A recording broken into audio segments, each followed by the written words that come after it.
Proses pembelajaran daring kelas 4 SD swasta HKBP Batu 4 Wali kelas Evi Juliana Mani.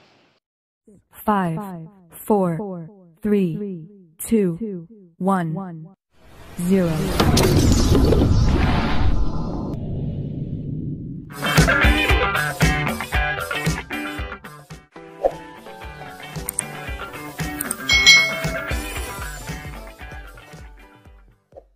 Hari ini kita akan belajar bersama-sama untuk mata pelajaran tematik kelas 4.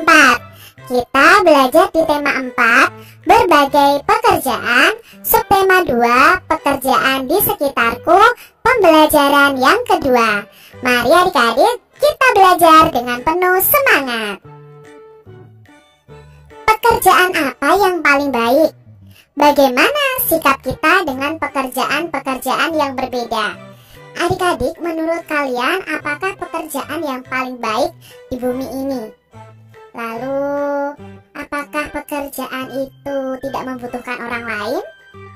Nah, kita akan pelajari apakah pekerjaan yang paling baik di bumi ini. Nah, bagaimana sikap kita dengan pekerjaan-pekerjaan yang berbeda?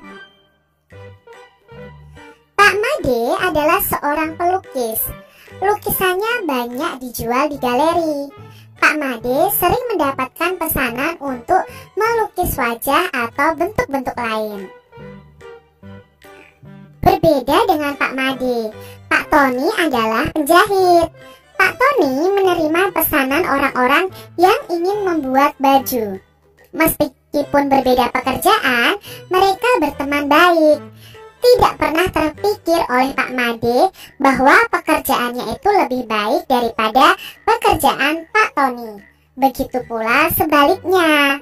Nah, adik-adik, dari bacaan ini kita jadi tahu bahwa setiap pekerjaan itu memiliki keunggulannya atau keuntungannya masing-masing. Contohnya kalau Pak Made tadi sebagai pelukis, lukisannya bisa dipajang di galeri. Lalu Pak Tony ini sebagai penjahit, dia bisa membuat baju untuk orang-orang yang ingin membuat baju. Jadi mempunyai keunggulannya masing-masing dari setiap pekerjaan. Nah, jadi kita bisa simpulkan bahwa di bumi ini tidak ada pekerjaan yang paling baik. Semua pekerjaan itu baik. Pekerjaan setiap orang berbeda. Jangan pernah merasa bahwa pekerjaan kita lebih baik daripada pekerjaan orang lain. Setiap pekerjaan sama. Yang penting bisa memberikan manfaat bagi orang lain. Nah, hal ini sesuai dengan makna sila kedua Pancasila. Nah, adik-adik, ayo kita pelajari lebih lanjut tentang makna sila kedua Pancasila. Tentunya adik-adik masih ingat Pancasila sila kedua. Nah, sila kedua ini dilambangkan dengan rantai. Nah, bunyi dari sila kedua adalah kemanusiaan yang adil dan beradab. Coba adik-adik amati gambar simbol dari Pancasila ini, sila kedua ini. Simbolnya rantai, dan kalian amati. Rantainya itu ada yang berbentuk seperti persegi ya, atau kotak, lalu ada yang berbentuk lingkaran. Ini maknanya apa? Nah, makna rantai berbentuk segi empat itu melambangkan laki-laki, sedangkan yang berbentuk lingkaran itu melambangkan perempuan. Nah, mata rantai ini saling berkaitan. Itu artinya melambangkan bahwa hubungan manusia itu satu dengan yang lainnya perlu bersatu dan saling membantu, sehingga menjadi kuat seperti rantai. Sila kemanusiaan yang adil dan beradab ini mempunyai makna adik-adik. Nah, maknanya apa? 1. Setiap manusia itu setara dan sejajar. Walaupun kita mungkin berbeda jenis kelamin, berbeda pekerjaan, tetapi kita itu sama derajatnya. Lalu manusia itu beradab dalam rasa, pikiran, dan tindakan. Kita itu di sila kedua maknanya juga anti penjajahan ya, karena kita ada keterhubungan, ada saling terhubung begitu adik-adik ya. Jadi kemanusiaan kita itu harus kita tunjukkan kepada orang lain dengan cara tidak menjajah orang lain, lalu mengutamakan kebenaran dan keadilan. Ini adalah makna dari sila kedua Pancasila. Apakah sikap Pak Made dan Pak Tony tadi mencerminkan sila kedua Pancasila? Coba jelaskan alasan adik-adik. Ya, Pak Tony dan Pak Made tadi menunjukkan sila kedua Pancasila karena mereka saling menghargai. Mereka menganggap bahwa setiap pekerjaan mereka itu sama derajatnya. Mereka itu setara adik-adik. Nah, jadi mereka mencerminkan sila kedua Pancasila. Nah, sekarang kita perhatikan di sini contoh penerapan sila kedua di rumah atau di lingkungan keluarga yang bisa kita lakukan. Yang pertama, mencintai, menghormati, dan menaati nasihat orang tua. Itu wajib ya adik-adik ya. Menjunjung tinggi nilai-nilai luhur keluarga dengan penuh ketulusan sehingga terjadi suasana keluarga yang bahagia. Lalu yang ketiga itu menjaga nama baik keluarga di masyarakat. Itu penerapan sila kedua. Orang yang mudah menghargai, orang yang sebaya saling menghargai, yang tua juga menyayangi yang muda.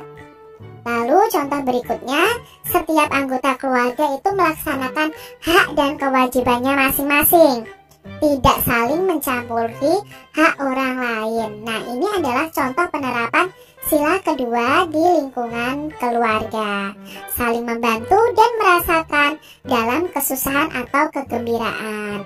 Itu sesuai dengan sila kemanusiaan yang adil dan beradab. Lalu contoh penerapan sila kedua di sekolah nih adik-adik. Yang pertama, menjunjung tinggi kesopanan dalam bergaul dengan teman-teman di sekolah. Lalu melaksanakan program sekolah yang berkaitan dengan usaha kemanusiaan. Menegur teman yang mencontek, tidak melaksanakan tugas piket, itu harus kita tegur. Melaporkan teman yang membolos atau menyalahgunakan uang sekolah. Nah, itu juga merupakan contoh penerapan sila kedua. Membantu teman yang sedang mengalami musibah, baik moral maupun material.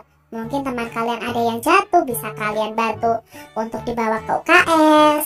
Atau teman kalian ada yang tertimpa bencana, kalian bisa menolongnya. Itu penerapan sila kedua adik-adik. Tidak merendahkan dan menyakiti perasaan teman. Nah, kalian jangan sampai mengejek teman-teman kalian. Karena kalau kalian mengejek teman-teman kalian, itu berarti kalian tidak menerapkan sila kedua di sekolah. Mengembangkan sikap tenggang rasa terhadap teman-teman kita semua. Nah, contoh penerapan sila kedua di masyarakat.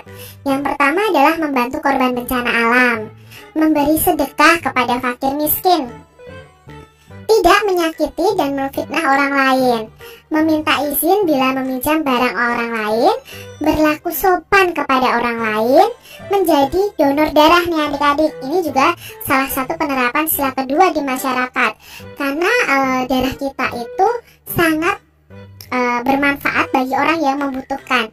Jadi kalian bisa melakukan donor darah adik-adik kalau umur kalian sudah cukup dan badan kalian sehat. Mengumpulkan dana bela sungkawa untuk diserahkan kepada yang berhak menerimanya. Menjaga nama baik masyarakat, bangsa, dan negara. Ini adalah penerapan sila kedua Pancasila di masyarakat. Dayu adalah temanku. Ia anak yang ramah. Meskipun lama tinggal di Jakarta, logat bahasa Dayu masih sangat kental dengan logat Bali. Hal itu membuat Dadu sering menertawakan Dayu. Dadu sering mengejek Dayu. Hal itu membuat Dayu sangat sedih. Ia menjadi tidak percaya diri untuk berbicara di depan kelas. Ia takut ditertawakan Dadu. Hari ini Dayu tidak masuk sekolah karena malu. Nah adik-adik, di sini si Dadu ini mengejek Dayu yang memiliki logat Bali adik-adik. Padahal kita tidak boleh ya mengejek teman kita, karena teman kita itu memiliki ciri khas masing-masing. Apa yang dilakukan Dadu terhadap Dayu adik-adik? Setujukah kamu dengan apa yang dilakukan Dadu adik-adik? Coba jelaskan. Apakah sikap yang dilakukan Dadu sesuai dengan sila kedua Pancasila?